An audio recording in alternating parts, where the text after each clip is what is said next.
This podcast series is brought to you by World of Coffee Dubai and DXB Live. Expand your specialty coffee brand into the fastest growing specialty coffee market in the world by becoming an exhibitor at the next World of Coffee Dubai in 2024. I will be there, so head to worldofcoffeedubai.com and join the mailing list to get notified when booth registrations become available. Check the show notes for further details. Welcome to the Daily Coffee Pro by Mapper Forward, friends. I'm your host, Lee Safar, and we are broadcasting live from World of Coffee Dubai, and I'm joined by Nawar Adra from Stitch Coffee. Hi, Nawar. Hello, everybody representing. So before we get started, I do just want to mention Golf Time Media, who are sponsoring World of Coffee, and thank them for their sponsorship of World of Coffee.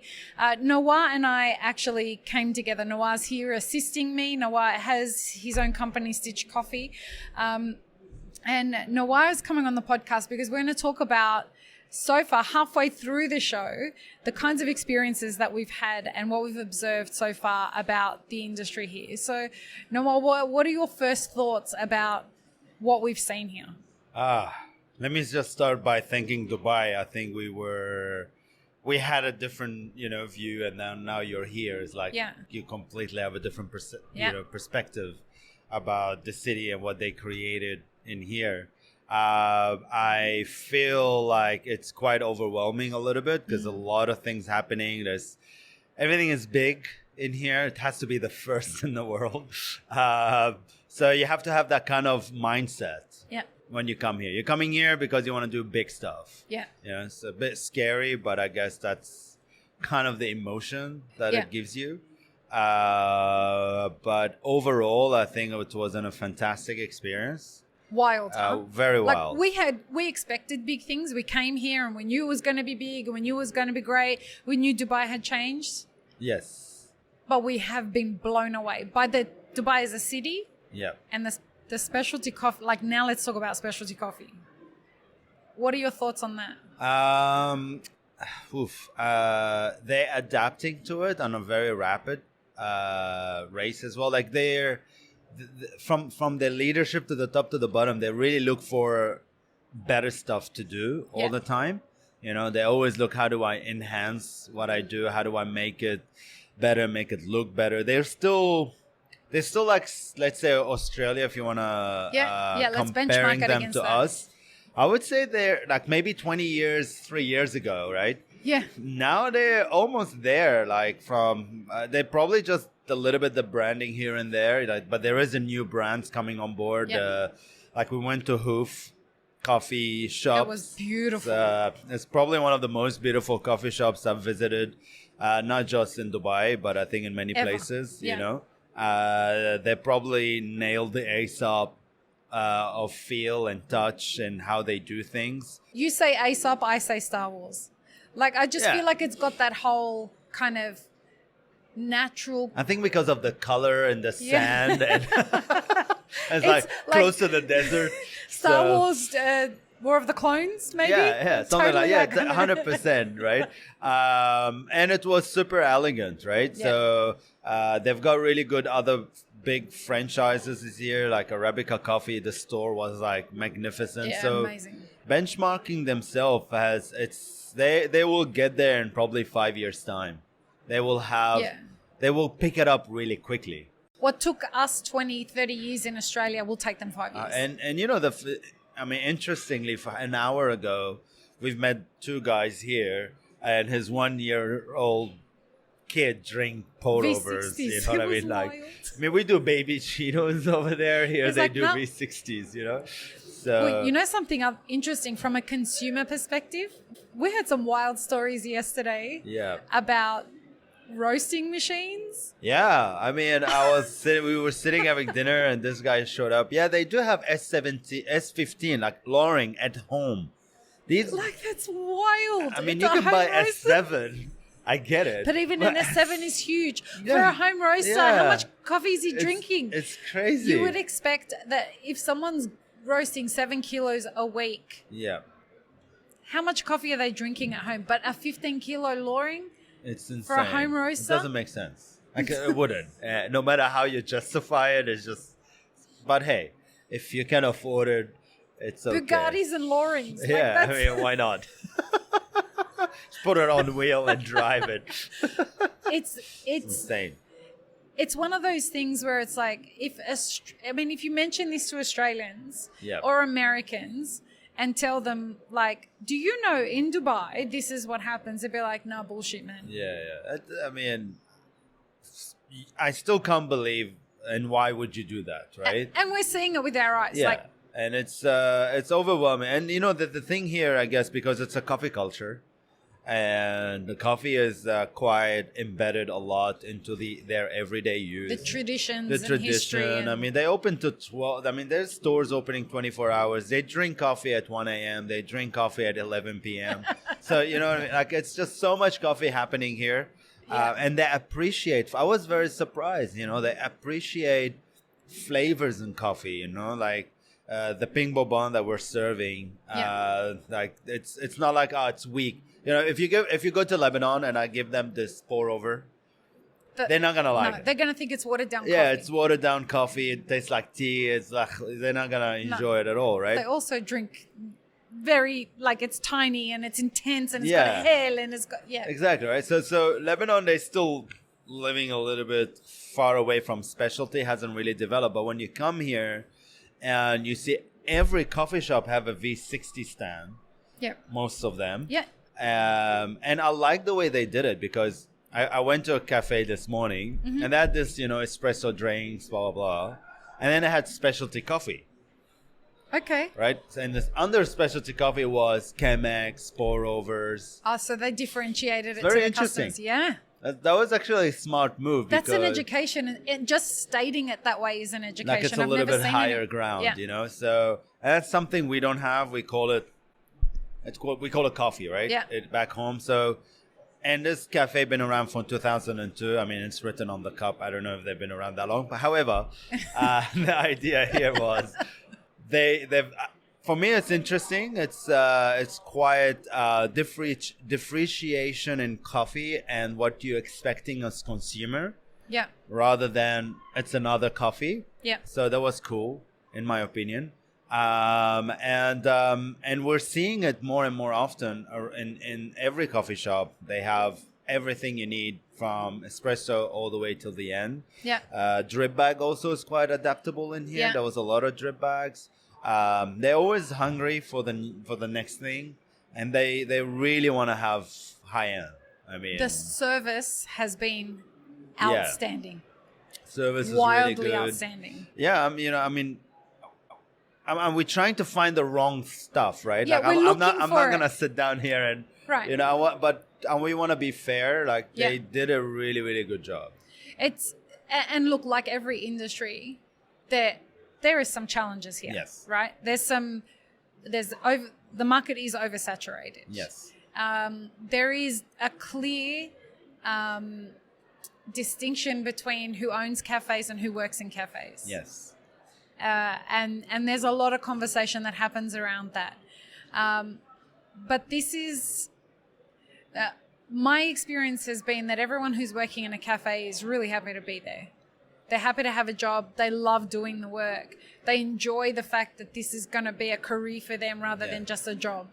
It's true, though. I agree. It's seems like baristas here is a pretty good career. Yep. Like, they want to stick to it. And a secure. It's comparing, like, our culture over there is slightly different. You know, we have a lot of people moving within the industry.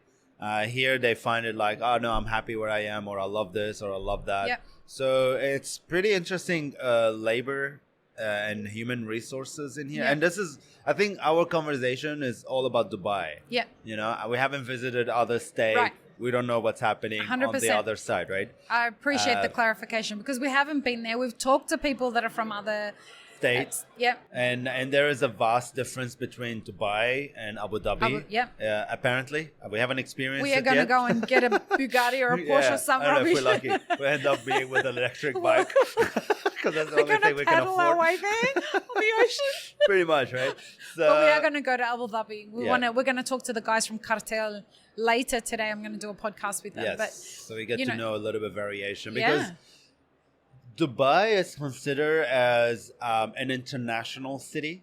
So there's a lot of moving parts. There's a lot of different audiences. Like the audiences here is overwhelming because you don't know who is your target. Who's your customer? Yeah. The target is all over the place. Yeah. And you really need to be very specific in your location. Very, very important. Yeah. I think location here play a very, very good role. Yeah. But that doesn't mean, like we went to really very normal Lebanese restaurant that open 24/7, but they have like a cult of followers. And I am one of them. And the coffee and the food is amazing. Happily one of them. I've been there 4 times so exactly, far. right? Like it's amazing. You can see the biggest, fancier places, but also you can see the humble one, and they both are doing really good job. Yeah. We went to Time Out yesterday, and I'm awesome. like, I was very surprised. I've never seen a food court that is that good in my life. Neither have I. With a show as incredible as it is. It's just, it's overwhelming. And they build a great tourist attraction. Like if you're a tourist, you come here to have a look. Yeah. Please, being open-minded, go around, see what's happening. The best way to discover Dubai, I think, look for the good coffee. Yeah. Because it's going to take you to places that, normally you wouldn't go. Well, it's a great way to figure out, And folks, I just want to reiterate this again. We are not getting paid to say any of this. We're not getting paid to be here. The whole invitation was, please come and do the podcast because your podcast is a really honest podcast. And that's what we were invited to do. And for real, we have been blown away by the stuff that we've seen. Yeah. And this is honesty, like trying to find bad stuff. But I don't think there is a critical. There's not bad, but I think here is a very fast moving market. So if you're thinking to come here, it's a big challenge because you do need to have a very good mindset base as well. So you can't be someone just felt like I want to open a coffee shop in here.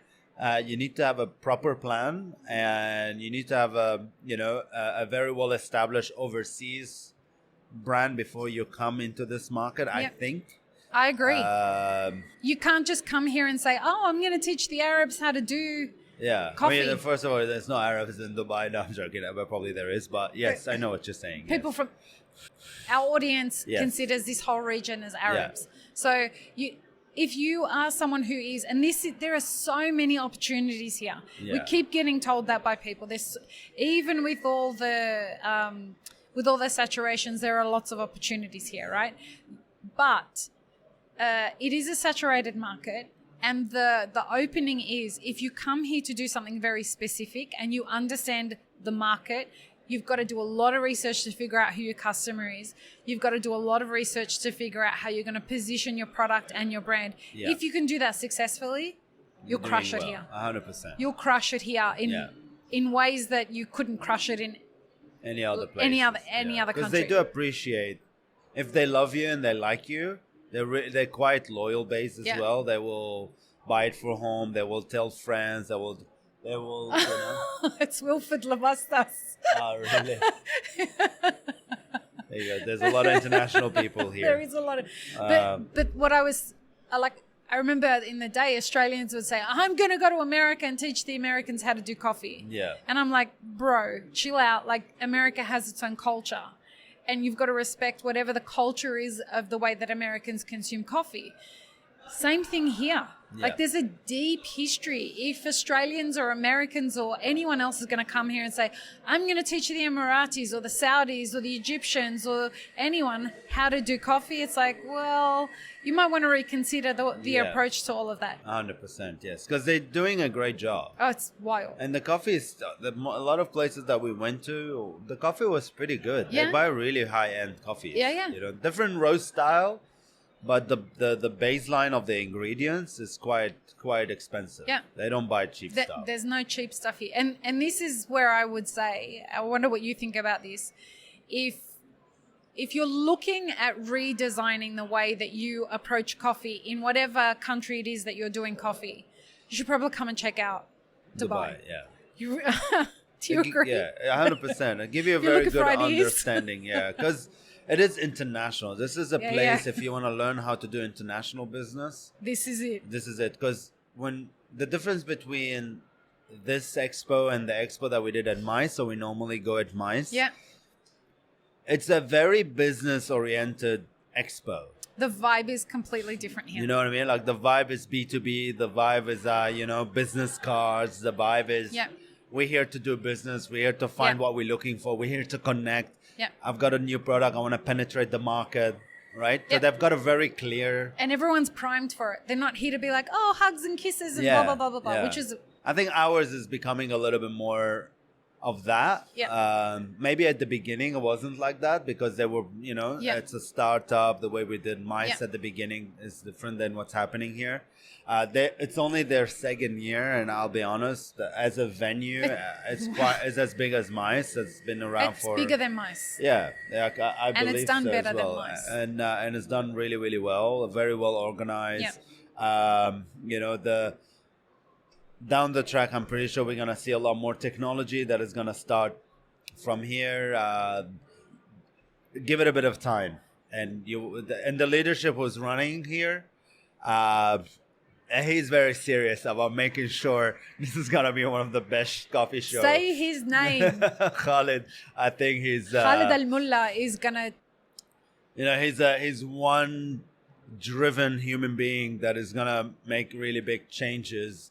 And his vision, just not Emirat, I believe. His vision is the on whole region, on a Gulf region, on an Arabic stage, and I can't wait to see what he's gonna do next year. Yeah, it's gonna be. I hope really we're fun. invited back because this is really, like I said, I had really high expectations, and I'm almost embarrassed at like how, compared to what we've seen, what I thought was high, it doesn't even come close. Yeah, no, I mean, I've never been to a lot of other places as well, so I have a limit in benchmarking. However, I think the organization, the way it was done, it was super smooth.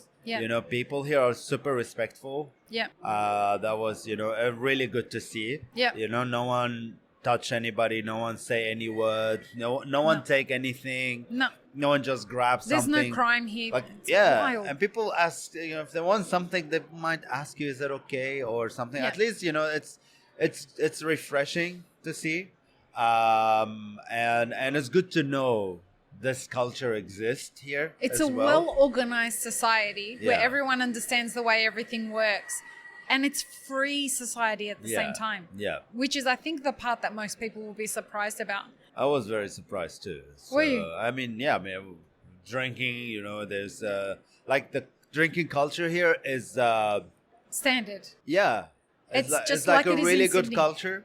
Nobody is overdoing it. Everybody is enjoying it. Yeah, actually, I didn't think about it that way. We haven't seen anyone drunk. No, but exactly, right? There's like done to a way of enjoyment. Yeah. Food wise is a really awesome food. Oh. The quality of food is really ridiculous, honestly. It's so good. And there's so much of it. It's not like it's limited. Yeah. We haven't tried yet the full traditional, big rice. Yeah. We'll go into the desert and do that. You're vegan, so I can't say what. I'll eat the rice, bro. I'll eat the rice. Leave me alone. With half a lamb on top, which is exciting to try. But honestly, I will give a great feedback. It was one of the best experience. Thank you for inviting me and bringing me along with you. I know I've been a burden, but it's life. You're not. You know how important conspiring to each other's success is to me, and 100%. so it's a pleasure to bring you here. It's a pleasure to introduce Stitch Coffee to Dubai, but also I'm really grateful of how much you've helped. Your experience doing this when you did it at MICE, you helped show me how this is our first booth ever. Yes. So I benefit again conspiring to each other's success. 100%. So it was really fun. And the energy is super positive. Yeah. Honestly, the energy is spot on. People are happy to see you. That you come all the way to be here. Yeah. It's really, really lovely. Very excited. I hope more people come because if we don't have more people from the West come here, I feel like the West is missing out on a huge opportunity. Yeah. It's only got a certain amount of time where they get to benefit from this.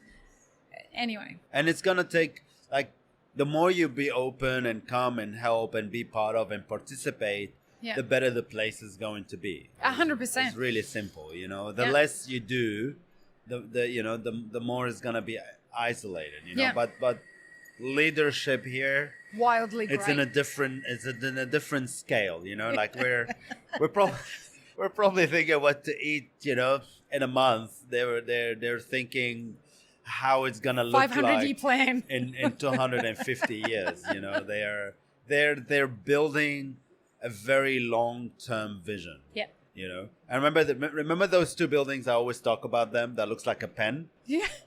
Right. Yeah. These are one of the first high rises. And what is the main street called? Sheikh Zayed. And now I know the story about those. These are actually signify the vision because it's a pen and has where the vision was written. Oh wow! Right, so that's the beginning of it. That's why I'm when I talk about them, like, wow, these are the pens of Dubai, which is just 51 years ago. Yeah, and this is the vision though. That's where the whole thing started. So it's really good to be part of it. Yeah. Well, thanks for coming on the podcast. Pleasure. We are probably going to have you on one more time before we wrap up. Can't wait. And we'll just like wrap up exactly how amazing this has all been. So yes, I can't wait for tomorrow. Tomorrow's the last day. Tomorrow, the last day, is kind of sad. It really is, isn't it? But we're gonna visit a lot of people. Yeah. Then we've got like a week to go and visit the cafes of all the people who came. Other humans. Other humans, the beautiful people of Dubai. Do you want to peace, love, and peanut butter? Peace, love, and peanut butter. Map it forward, represent. You know, if you can't see it, it's right there. And thank you, Dubai. Thank you, Dubai. Thank you, Habibi, right? Welcome to Dubai. Welcome to Dubai, Habibi. Exactly. It's good to feel like home once, you know. Peace, love, and peanut butter, everybody. Have an amazing rest of your day. Thanks, friends. If you enjoyed this video, here's what you should check out next. Consider supporting Map It Forward on Patreon and be sure to subscribe and hit the notification bell before you leave.